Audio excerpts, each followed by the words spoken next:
La pioggia continua a cadere, queste immagini testimoniano la situazione attuale che però potrebbe peggiorare se il maltempo non dovesse concedere una tregua e purtroppo le previsioni non sono buone, parlano di altra acqua almeno fino a lunedì, ma a preoccupare di più è la temperatura. Se la neve in montagna dovesse continuare a sciogliersi arriverebbe un volume di acqua a valle davvero pericolosa. Molti fiumi stanno raggiungendo il limite, altri lo hanno già superato. Il Veneto orientale è la zona maggiormente colpita.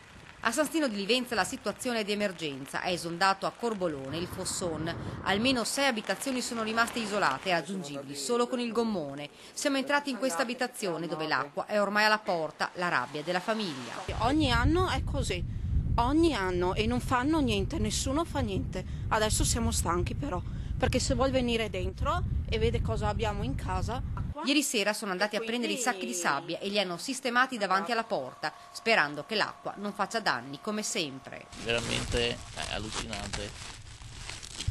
Ha rovinato quasi tutto qui. Se peggiora è da preoccuparsi, sì. Si legge nei loro occhi la delusione per una situazione che non cambia. I lavori devono farli bene, se no fare a meno di farli i lavori, ecco. Le esondazioni hanno anche interessato le linee ferroviarie di Portogruaro-Treviso e Portogruaro-Venezia.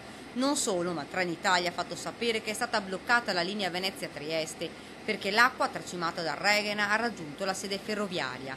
Ed ancora a San Michele al tagliamento esondazioni nei pressi del canale Taglio. Anche in questo caso alcune abitazioni sono rimaste isolate. Portogruaro rimane una delle zone più colpite da questa ondata di maltempo, mentre il Piavon minaccia con il suo livello la zona di Ceggia.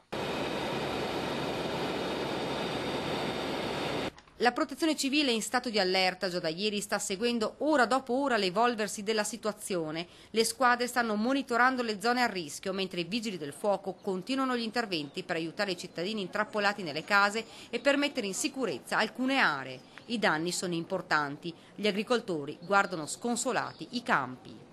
I raccolti andati sotto acqua, qua, questi qua, dove vedete, è il mare qua, il mare qua. A Caorle il Livenza è uscito dall'agato i Pontili, i fiumi sono sotto stretta osservazione, alcuni ormai hanno raggiunto il limite, altri stanno tracimando. Gli uomini della Protezione Civile stanno posizionando migliaia di sacchi di sabbia, questa sarà una notte di paura per molte famiglie.